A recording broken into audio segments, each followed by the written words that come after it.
compagne qui est quelque part par là avec ses enfants, qui a reçu une notice pour qu'il soit expulsé, c'est-à-dire renvoyé du territoire français à partir du 6 mai.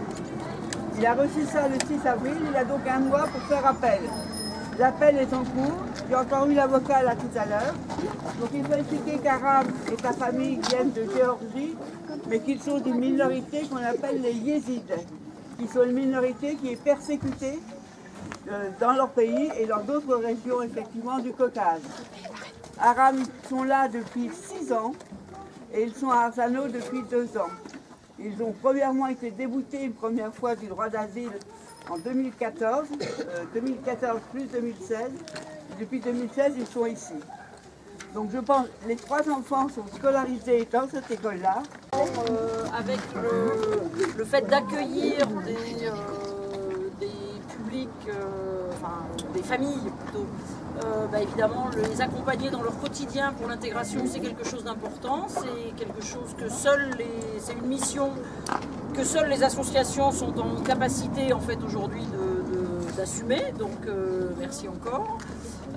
Et puis évidemment le soutien des élus, de la municipalité en tout cas dans cette démarche, sur l'argument du fait que c'est une famille qui est en France depuis suffisamment d'années et avec des enfants nés en France pour qu'on estime que leur intégration soit officialisée, soit régularisée, soit considérée comme normale. La France a toujours été et doit rester une terre d'accueil et d'ouverture vers les autres, de même que des populations françaises ont pu être accueillies dans d'autres pays et que voilà, ça fait partie des échanges et des relations entre les différents États. Point barre. Voilà. Et qu'il y a la Déclaration universelle des droits de l'homme, l'article qui dit que toute personne a le droit de quitter son pays, d'y revenir quand il le souhaite. Voilà, l'article 13. Il ne s'agit pas d'aller contester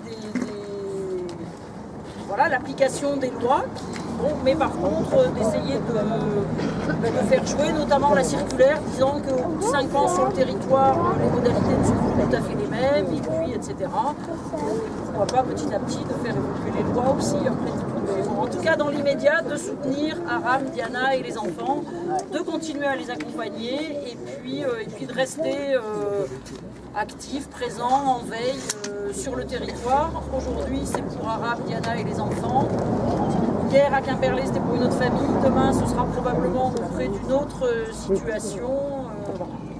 Et encore un grand merci à l'APE, à l'Association des parents d'élèves qui se sont fortement mobilisés et à qui effectivement on doit ce rassemblement.